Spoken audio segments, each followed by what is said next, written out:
आपल्या सर्वांचं पीके किचनमध्ये खूप खूप असं मनपूर्वक हार्दिक स्वागत।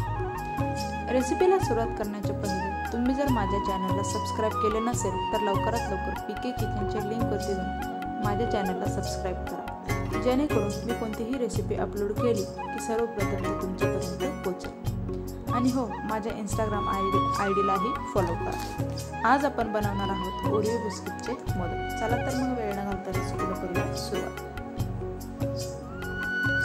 सगळ्यात पहिले इथे आपण बिस्किट हे एका बाउलमध्ये काढून घेऊया। इथे मी 3 बिस्किटाच्या पुड्यांचा वापर करत आहे।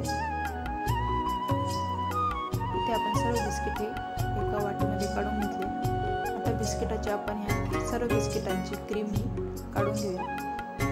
मोदकाच्या सारणासाठी आपण त्याचा वापर करूया। इथे आपण सर्व बिस्किटाची क्रीम काढून घेतली आणि मिक्सरला आता बिस्किट हे व्यवस्थित बारीक करून घेऊया, म्हणजे बिस्किटाची पावडर करून घेऊया। इथं बिस्किटाची पावडर करून घेतलेली आहे, ती आता आपण एका वाटीमध्ये काढून घेऊया।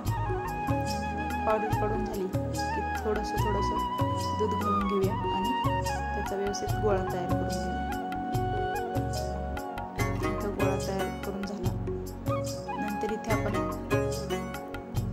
क्रीम आणि सुकं खोबरं होतं हे एकत्र करून घेऊया।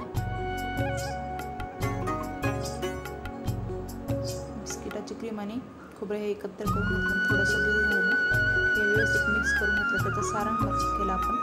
इथे आपण मोदकाच्या साच्याला थोडंसं तूप लावून घेतलं। आता आपण जे बिस्किटाचं पेट बनवलं होतं, गोळा, ते आपण व्यवस्थित मोदकाच्या साच्यामध्ये घातलं, व्यवस्थित सेट केलं ते। त्याच्यानंतर आपण ते बिस्किटाचे सारण भरलं। आता आपण बघूया मोदक। तुम्ही बघू शकता एकदम सुरेख आणि सुंदर आपला मोदक बनवून तयार आहे। तुम्ही ही रेसिपी घरी नक्की ट्राय करून बघा। आवडल्यास माझ्या रेसिपीला लाईक, शेअर, सबस्क्राईब करायला विसरू नका। आता आपण इथे सर्व मोदक हे तशाच पद्धतीने करून घेऊया। मोदकाच्या साच्यामध्ये ते पीठ व्यवस्थित सेट करून घेऊया। पीठ व्यवस्थित सेट झालं की त्याच्यामध्ये सारण घालून घेतलं, वरतून परत थोडंसं पीठ लावून ते व्यवस्थित सेट करून घेऊया। फक्त अलगद हाताने थोडं पुश करायचं,